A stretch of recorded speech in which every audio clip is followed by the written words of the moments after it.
श्री भगवत ऋषिक जी महाराज कह रहे हैं ऐसी जगह भजन बढ़ता है और सबसे ज्यादा भजन की वृत्ति आती है भगवान के प्रेमी जनों के संग में बैठकर। एक बार कि गौशाला में भजन करे तो इतना आप संगम में करे, फिर लिखा था गुरु चरणों के समीप भजन करे तो अनंत गुना फल मिलता है। तो गुरु चरणों की समीपता का क्या मतलब है? अपने गुरुदेव की पादुका, अपने गुरुदेव की आपने श्री सीताराम ओंकारनाथ जी को देखा, छाती में बांधे थे अपने गुरु जी की पादुका। ये निरंतर गुरु का सानिध्य है। गुरु चरण पादुका साक्षात गुरु जी।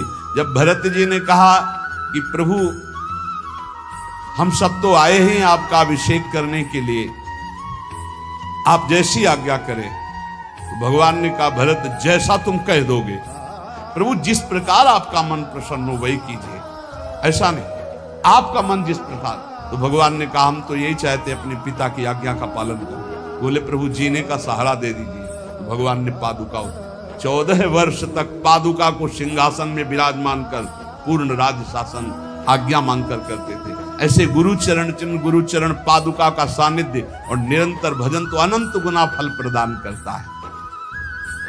जो उपासक अपने गुरुदेव या भगवत भक्तों को सबसे बड़ा मानता है त्रिभुवन में, उसी का भजन सिद्ध होता है। ये भी बात समझ। भजन न करने वाले के हृदय में दुनिया का प्रपंच आता है। नहीं तो गुरु जब मत्ता परतरम नान्यत किंचित अस्ति धनंजय, मेरे सिवा कोई है ही नहीं, तो गुरु तो साक्षात परब्रह्म है ही। कोई कहता है कि संसार में सबसे बड़ी भूमि है, पृथ्वी सबसे बड़ी है, तो कोई कहता है नहीं पृथ्वी से बड़ा तासु दूनो समुद्र पुनी, पृथ्वी से बड़ी समुद्र है, पृथ्वी से बड़ा, क्योंकि पृथ्वी से कई गुना बढ़कर जल है, तो समुद्र बड़ा है। तो बोले सो अंजुलि भरी लियो ताई सोख्यो अगस्त मुनि, बोले समुद्र से बढ़कर अगस्त मुनि है, क्योंकि अंजुलि में रख के समुद्र को पी गए। तो बोले अगस्त भी तो आकाश में एक तारे की जगह है।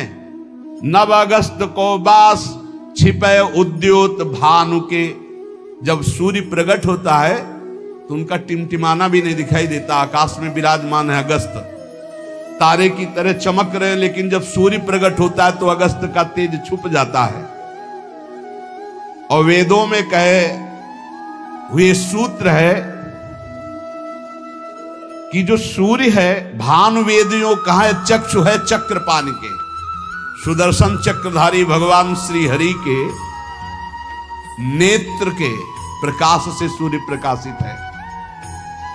तो भगवान के नेत्र सूर्य से बढ़कर प्रकाशवान हुए, और ऐसे भगवान चक्रपाणि हरिजन के हृदय कमल कीन्हो निवास, ऐसे भगवान भक्त के अधीन हैं।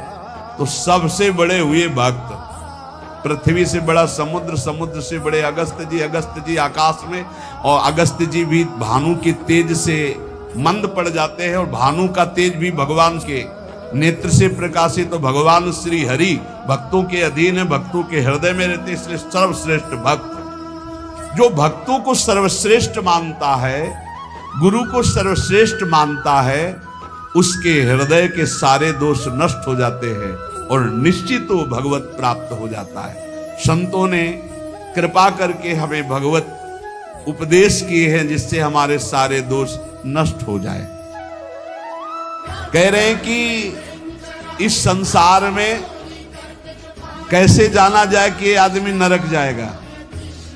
जिसने किसी को विश्वास दिलाया और विश्वासघात कर दिया, उसको नरक की प्राप्ति होगी। विश्वासघाती महापापी माना जाता है, कभी विश्वासघात न करे। कोई शरण में आ जाए या किसी को वचन दे दे या किसी को विश्वास दे दे, फिर विश्वासघात करे, उसको नरक की प्राप्ति होती है। दूसरा, कृतज्ञ, तुम्हारे साथ उपकार किया, तुमने उपकार नहीं माना, उसका अमंगल किया, नरक की प्राप्ति होगी। तीसरा, आज से मैं ये करूंगा ऐसा व्रत लिया और व्रत तोड़ दिया बीच में, उसको नरक की प्राप्ति होगी। कि मैं ये व्रत लूंगा, ये ऐसा करूंगा, मैं ऐसा धाम जाऊंगा, ये इतने लोगों को भोजन कराऊंगा। ये कई लोग ऐसे होते हैं जो बड़ी बड़ी बातें कह देते हैं, उनको पता नहीं कि ये खिलवाड़ नहीं है। ऐसा कर दूंगा, ऐसा कर दूंगा, ऐसा कर दूंगा, और किया कुछ नहीं, पहुंच गए नरक। व्रत का उल्लंघन करने वाले, प्रतिज्ञा का उल्लंघन करने वाले, नियम का उल्लंघन करने वाले नरक को प्राप्त होते हैं।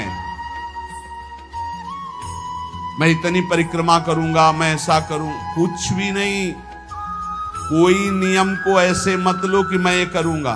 हे प्रभु की इच्छा होगी, समय रहा, जीवन रहा तो हो जाएगा। नहीं रहा, आप सामय के मर गए तो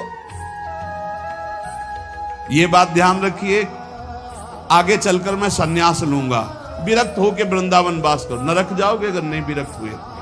वचन संभाल के बोलो, आज से मैं कुछ दिन व्रत रहूंगा। बकवास करना बंद कर दे तो जीवन उन्नति में हो जाता है। शाम का भोजन नहीं करूंगा, एकांत भजन करूंगा। नहीं, भोजन मत करना, लेकिन सेवा करो, भजन करो। समझे? वाणी को ऐसे बिखेरते चले जाते। व्रत का उल्लंघन करने वाला नारकी गति को प्राप्त होता है। संतों से द्वेष करने वाला, गुरु से द्वेष करने वाला, ये नरक को प्राप्त होते हैं। और ध्यान से सुनो, जो माता पिता को दंडित करता है, गाली देता है, अपमान करता है, उसे सीधे नरक की प्राप्ति होती है। बिल्कुल पक्का समझ